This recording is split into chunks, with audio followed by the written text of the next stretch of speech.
Hello, आज हम operating system services जानने की कोशिश करेंगे। Operating system services, operating system provides certain services to programs and to the users of those programs.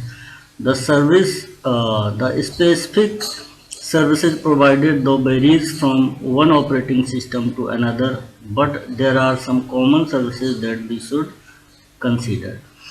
मतलब ये है कि ऑपरेटिंग सिस्टम सर्विस प्रोवाइड करता है दोनों के लिए, प्रोग्राम्स और यूजर्स के लिए।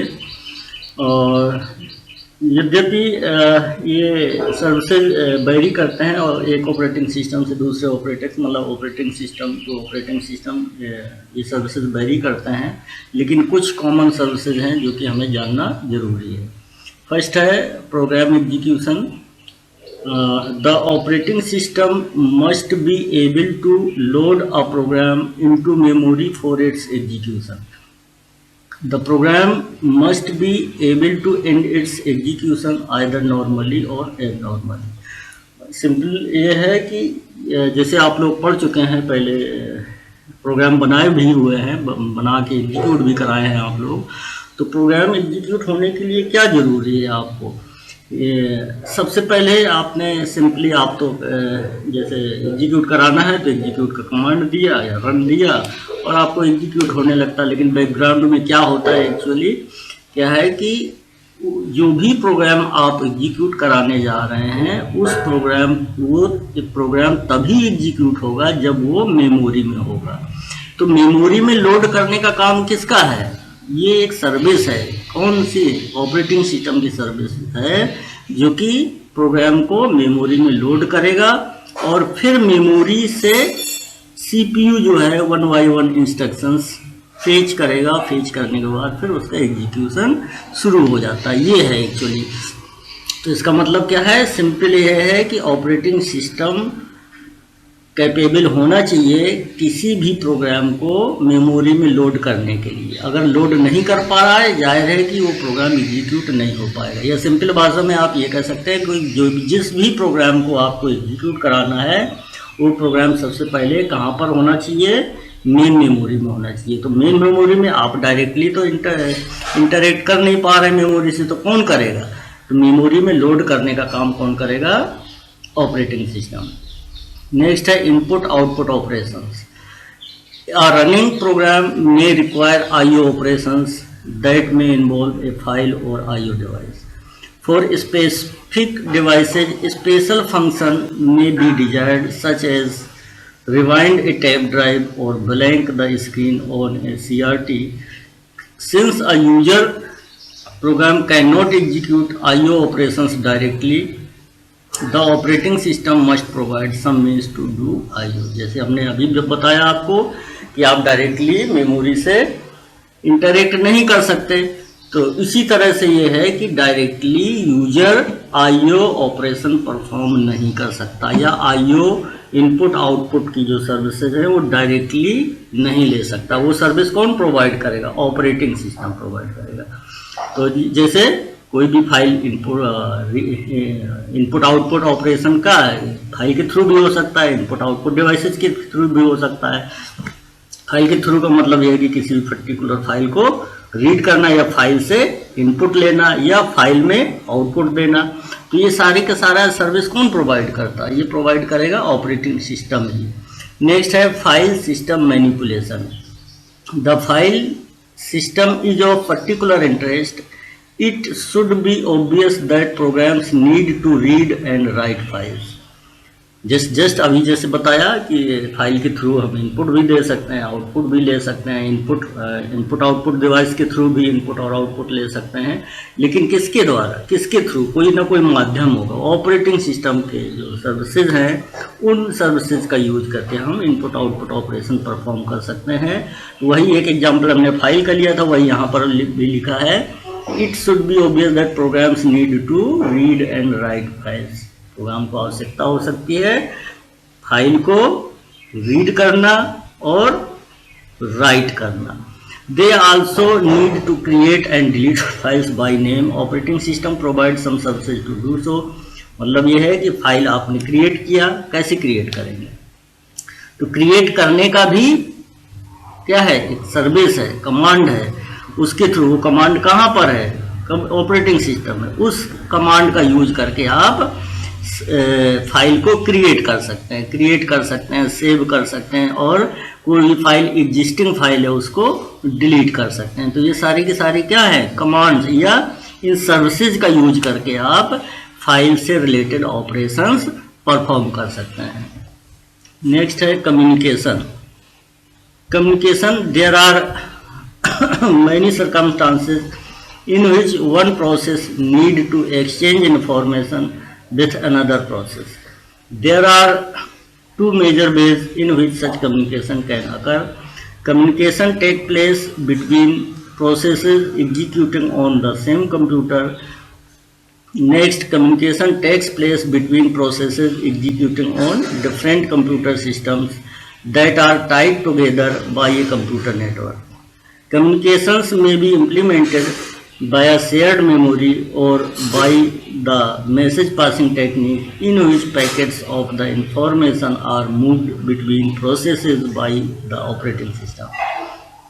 मतलब ये है कि कई बार ऐसी सिचुएशंस हो सकते हैं जिसमें से एक प्रोसेस जो है दूसरे प्रोसेस से इंफॉर्मेशन शेयर करना चाह रहा है या इंफॉर्मेशन एक्सचेंज करना चाह रहा है। तो इंफॉर्मेशन एक्सचेंज करने के भी दो तरह के हैं। एक ये है कि एक तो सेम कंप्यूटर में एक से ज़्यादा प्रोसेसेस होंगे तो आपस में उनको शेयर करना पड़ सकता है, मैसेज को या एक्सचेंज करना पड़ सकता है।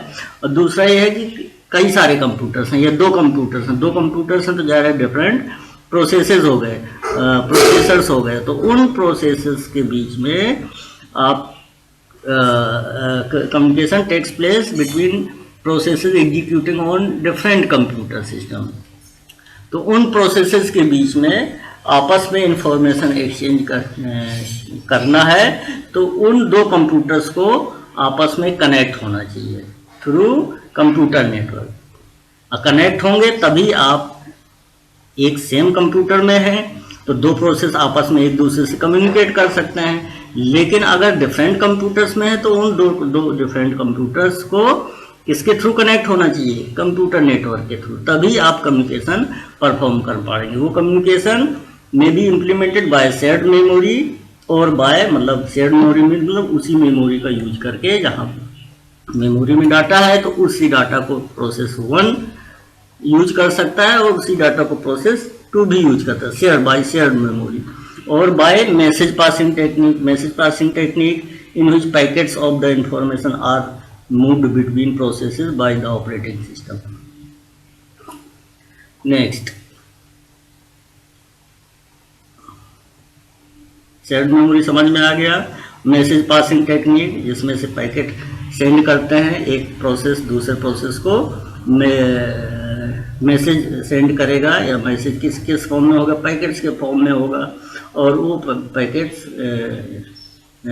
सेंड करने का काम कौन करेगा, ऑपरेटिंग। इसका एक सिंपल एग्जांपल है, जैसे एक प्रोसेस को दूसरे प्रोसेस में कोई मेल सेंड करना है तो मेल क्या है, एक तरह से कंटेंट है किसका, टेक्स्ट का, मैसेज का, वो इंफॉर्मेशन आप एक्सचेंज किया जा सकता है।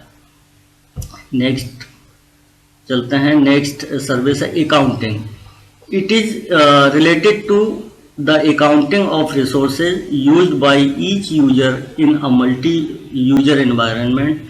Resource usage statistics may be useful for researchers, developers who wish to reconfigure the system to improve computing services. ये अकाउंटिंग से रिलेटेड है। अकाउंटिंग का मतलब आप लोग समझते हैं, जैसे मल्टी यूजर एनवायरनमेंट है तो कई सारे यूजर्स काम कर रहे हैं, तो वो यूजर्स ज़्यादा से ज़्यादा कौन से रिसोर्सेज का यूज कर रहे हैं जिससे उनको अच्छे से आउटपुट मिल जा रहा है। तो ये सारा ऑपरेटिंग सिस्टम क्या करेगा, एक पर्टिकुलर सर्विस के थ्रू ये रिकॉर्ड करता है कि कौन से यूजर्स कौन से रिसोर्सेज का यूज कर रहे हैं और कौन से ज़्यादा रिसोर्सेज से बेनिफिट्स प्राप्त कर रहे हैं। तो उन स्टैटिस्टिक्स का रिसर्चर्स या डेवलपर्स क्या करेगा, उन डेटा को कलेक्ट करेगा। उन डेटा को कलेक्ट करने के बाद वो क्या करेगा, अगर फर्दर ऑपरेटिंग सिस्टम या सिस्टम को इम्प्रूव करना चाहता है तो इन्हीं स्टैटिस्टिक्स की ज़रूरत पड़ेगी कि उसमें कौन कौन से यूजर्स या कितने यूजर्स या ज़्यादा से ज़्यादा प्रोसेसेस या रिसोर्सेज का यूज कर रहे हैं, जिससे कि हम फर्दर कंप्यूटिंग सर्विसेज को इम्प्रूव कर सकें। Next, protection. This is also a service provided to this is also a service provide मतलब ये है नेक्स्ट सर्विस है, सिक्स्थ है protection. This is also a service provided to ensure that the users and user processes are protected from each other. मतलब protection भी एक तरह से सर्विस है जो कि ऑपरेटिंग सिस्टम के द्वारा प्रोवाइड किया जाता है, जिससे ये सुनिश्चित किया जा सके कि यूजर और यूजर प्रोसेसेस एक दूसरे से प्रोटेक्टेड है, मतलब एक दूसरे को इंटरफियर नहीं कर पा रहे या ना कर पाए। ये इस तरह की सर्विस है जिससे एक यूजर दूसरे यूजर को या एक प्रोसेस दूसरे प्रोसेस को इंटरफियर ना कर पाए या एक प्रोसेस दूसरे प्रोसेस को प्रोटेक्ट करे, मतलब एक प्रोसेस दूसरे प्रोसेस से प्रोटेक्टेड रहे ताकि उसका एग्जीक्यूशन आसानी से परफॉर्म हो सके। For example, when a process is having an exclusive access to a device allocated to it, no other processes will be granted access to that device during that period। मतलब ये है कि अगर कोई प्रोसेस एग्जीक्यूट हो रहा है उस दौरान किसी भी डिवाइस को वो एलोकेट किए है तो उस डिवाइस को किसी दूसरे प्रोसेस को एक्सेस करने के लिए ग्रांट या परमिशन नहीं दी जा सकती। ये किसका काम है? ऑपरेटिंग सिस्टम का काम है। इसी तरह से also no process would be permitted to access a memory location in a segment not assigned to that process. This service ensures that a process can execute safely. इसका मतलब क्या है कि आपको पता है कि जैसे मल्टी प्रोग्रामिंग आपने पढ़ा है, मल्टी प्रोग्रामिंग का मतलब क्या है कि एक से ज़्यादा प्रोग्राम्स मेमोरी में हो सकते हैं। तो जाहिर है कि एक से ज़्यादा प्रोग्राम्स मेमोरी में होंगे तो सबका अलग अलग लोकेशन होगा, मेमोरी में लोकेशन होगा या पर्टिकुलर सेगमेंट में होगा। तो उस पर्टिकुलर सेगमेंट को कोई दूसरा प्रोसेस रिक्वेस्ट ना कर सके ना या उसको एलोकेट ना कर सके। इस तरह की सर्विस ऑपरेटिंग सिस्टम इस तरह से सर्विस प्रोवाइड करता है, इस तरह की कि कोई एक प्रोसेस दूसरे प्रोसेस की मेमोरी को इंटरफियर ना कर सके ताकि उस पर्टिकुलर प्रोसेस या प्रोग्राम का एग्जीक्यूशन आसानी से हो सके। नेक्स्ट है error detection. The operating system constantly needs to be aware of possible errors. Errors may occur in the CPU and memory hardware such as memory error or power failure, in I/O devices such as parity error or tape, card jam or lack of paper in the printer or in the user program, such as an arithmetic overflow, an attempt to access an illegal memory location.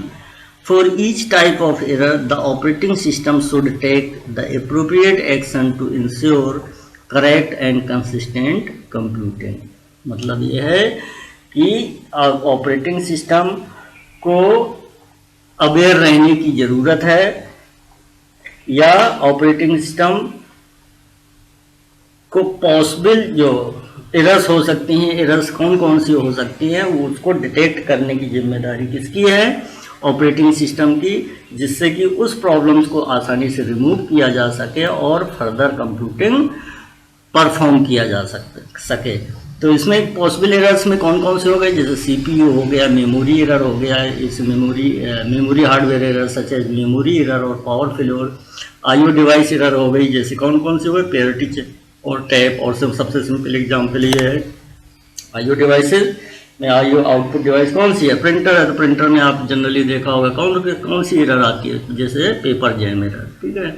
इसी तरह से user program error आ सकती है। User program errors, आपने programmes कई सारे execute कराए हैं, तो उसमें से पॉसिबल एरर्स हैं, उनको जो डिटेक्ट होने के बाद आप उसको करेक्ट करते हैं। करेक्ट होने के बाद उसका फर्दर एग्जीक्यूशन शुरू हो जाता है। तो ये कौन से एरर्स हो गए? यूजर एरर्स आप जानते हैं, सिंपली कह सकते हैं एरिथमेटिक ऑपरेशन होता है, या और एरिथमेटिक ओवरफ्लो एरर हो गया, in attempt to access an illegal memory location. इस तरह के एरर्स उनको क्या बोलते हैं? एरर्स को user program errors. For each type of error, operating system should take the appropriate action to ensure correct and consistent computing. Next है resource allocation.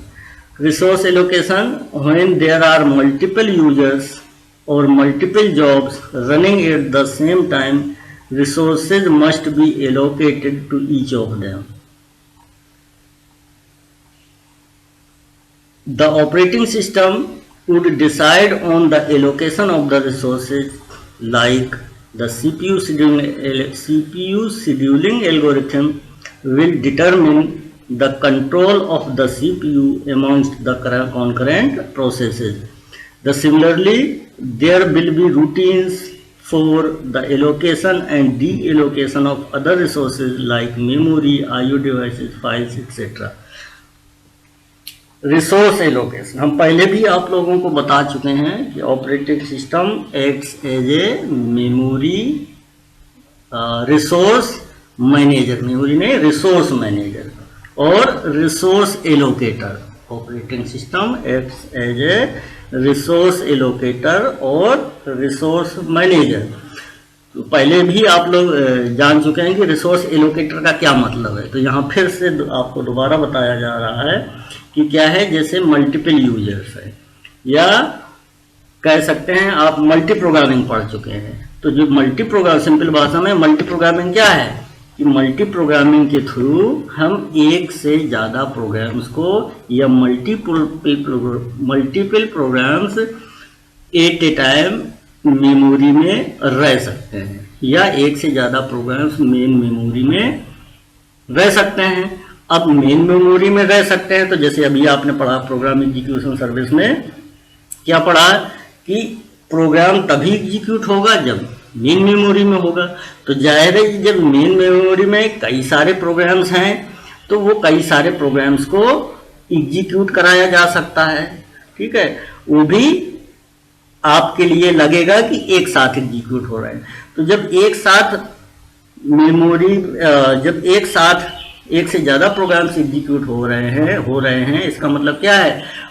एक साथ एग्जीक्यूट कराया जा सकता है किस टेक्निक के थ्रू या किस कॉन्सेप्ट के थ्रू? टाइम शेयरिंग के थ्रू। ठीक है, ये दोनों आप लोग पढ़ चुके हैं, मल्टी प्रोग्रामिंग और टाइम शेयरिंग। इसका मतलब क्या? मल्टी प्रोग्रामिंग के थ्रू एक से ज़्यादा प्रोग्राम्स मेमोरी में रह सकते हैं। तो जब एक से ज़्यादा प्रोग्राम्स रह सकते हैं, तो हम टाइम शेयरिंग के थ्रू हम एक से ज़्यादा प्रोग्राम्स को एग्जीक्यूट करा सकते हैं एट ए टाइम। ठीक है, तो जब एक से ज़्यादा प्रोग्राम्स हैं, तो जाहिर है उनको रिसोर्सेज की ज़रूरत होगी। तो जब एक से ज़्यादा प्रोग्राम्स है, तो सभी को एक कंप्यूटर में मान लेते हैं कि दो प्रोग्राम या दो से ज़्यादा प्रोग्राम एग्जीक्यूट हो रहे हैं, तो उसी समय एग्जीक्यूट कराना है, तो उसी समय सभी को सीपीयू की ज़रूरत पड़ेगी। तो सीपीयू किसको एलोकेट करना है, ये किसकी जिम्मेदारी? ऑपरेटिंग सिस्टम की जिम्मेदारी। ऑपरेटिंग सिस्टम में एक सर्विस या कॉन्सेप्ट प्रोवाइड किया गया है, जिसमें से इसमें एग्जाम्पल लिया गया है कि सीपीयू शेड्यूलिंग एल्गोरिथम। इसका मतलब क्या है? सीपीयू शेड्यूलिंग एल्गोरिथम ये डिटरमिन करेगा कि किस प्रोग्राम को या किस प्रोसेस को सीपीयू एलोकेट होना है। ठीक है, और किस प्रोसेस को हुआ, अब एलोकेट तो हो गया सीपीयू शेड्यूलिंग के थ्रू, लेकिन कितने टाइम के लिए एग्जीक्यूट होगा?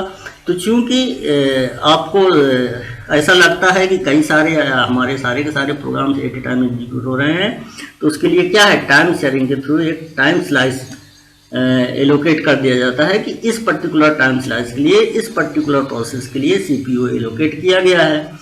तो जैसे मान लेते हैं कि 2 मिली सेकेंड की है, तो 2 मिली सेकेंड आपके लिए कुछ समझ में ही नहीं आएगा। 2 मिली सेकेंड कितना कम समय है, लेकिन कंप्यूटर के लिए बहुत है। तो 2 मिली सेकेंड में वो बहुत सारा ऑपरेशन परफॉर्म कर सकता है।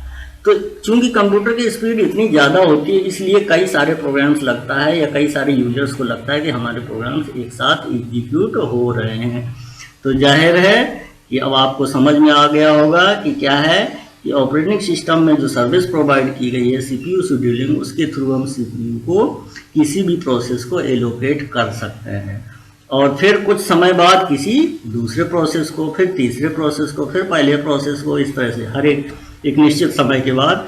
तो जाहिर है कि जब मिली सेकेंड या माइक्रो सेकेंड का अंतर होता है तो यूजर को नहीं समझ में आता है, नहीं समझ पाता है कि हमारा प्रोग्राम, उसको तो लगेगा माइक्रो सेकेंड में उसका ऑपरेशन परफॉर्म हो रहा है या मिली सेकेंड में हो रहा है, तो उसको तो लगेगा कि मेरा प्रोग्राम जैसे ही मैंने रिक्वेस्ट दी मेरा प्रोग्राम एग्जीक्यूट होने लगा।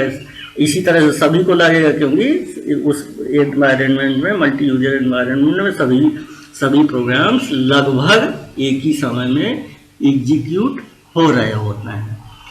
नेक्स्ट है similarly there will be routines for the allocation and deallocation of other resources like memory, IO devices, files etcetera. Simple हमने यहाँ पर एक सीपीयू एलोकेशन का एग्जाम्पल लिया। इसी तरह से मेमोरी एलोकेट और डी एलोकेट या आईओ, ये क्या है, सारे के सारे रिसोर्सेज है। रिसोर्स अभी हमने क्या बताया कि आप लोग पहले पढ़ चुके हैं, क्या operating system acts as a memory resource allocator या रिसोर्स मैनेजर। तो रिसोर्स में तो एक रिसोर्स आपका ये सीपीयू है, हो गया, जिसको अभी हमने बताया। दूसरा हो सकता है मेमोरी, तीसरा रिसोर्स आईओ भी है। इनपुट आउटपुट डिवाइस, किस प्रोसेस को इनपुट या आउटपुट डिवाइस एलोकेट करना है, किस प्रोसेस को मेमोरी एलोकेट करना है। जैसे थोड़ी देर के लिए कहते हैं मेमोरी का भी एग्जाम्पल ले लेते हैं। मान लेते हैं एक प्रोसेस एग्जीक्यूट हो रहा है, दूसरा प्रायोरिटी वाला प्रोसेस आ गया और दो प्रोसेस पहले ही से थे मेमोरी, तो दूसरा जो प्रायोरिटी वाला है तो जो एग्जीक्यूट हो रहा है वो तो एग्जीक्यूट हो रहा है, लेकिन दूसरे प्रोसेस जो मेमोरी में है उसको हम स्वैप आउट कर सकते हैं। हम क्या मतलब ऑपरेटिंग सिस्टम स्वैप आउट कर सकता है। क्यों कर सकता है कि मान लेना हायर प्रायोरिटी वाला प्रोसेस रिक्वेस्ट कर रहा है एग्जीक्यूट होने के लिए, तो जो लो प्रायोरिटी वाले प्रोसेस को हम swap out, operating system swap out कर देगा। और जब हायर प्रायोरिटी वाला प्रोसेस का एग्जीक्यूशन कंप्लीट हो जाएगा तो फिर जो स्वैप आउट किया था प्रोसेस को, या लो प्रायोरिटी वाले प्रोसेस को जो स्वैप आउट किया गया था उसको फिर से मेमोरी में लाया जा सकता, मतलब स्वैप इन किया जा सकता है कि उसका फिर से फर्दर एग्जीक्यूशन स्टार्ट हो सके। इसका मतलब क्या है, ऑपरेटिंग सिस्टम में कौन सी सर्विस यूज की है, स्वैपिंग, ये स्वैपिंग सर्विस या स्वैपिंग टेक्निक यूज की है, जिसके थ्रू उसने मेमोरी को एक प्रोसेस के लिए डी एलोकेट कर दिया था, दूसरे प्रोसेस को एलोकेट कर दिया था। इसका मतलब क्या है, सिंपल, अभी आपने सीपीयू का बताया, इसी तरह से आपने पढ़ा मेमोरी का, इसी तरह से रिसोर्सेज, ये भी इनपुट आउटपुट डिवाइसेस। तो रिसोर्सेज का एलोकेशन, डी एलोकेशन करने का काम किसका है, ऑपरेटिंग सिस्टम का। और वो भी ऑपरेटिंग सिस्टम किसके थ्रू करेगा, कोई ना कोई सर्विस है या कोई ना कोई मॉड्यूल्स है, कोई ना कोई रूटीन्स है, उसके थ्रू ये ऑपरेशन परफॉर्म कर सकता है। ठीक है, तो अभी आपने पढ़ा डिफरेंट सर्विसेज पढ़े आपने ऑपरेटिंग सिस्टम के बारे में।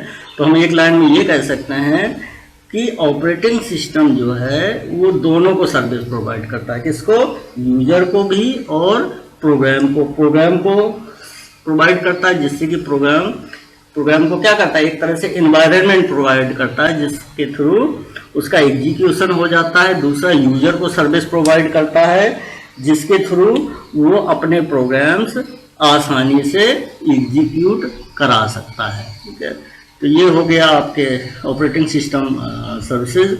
नेक्स्ट टर्न से आगे बढ़ेंगे, तब तक के लिए धन्यवाद।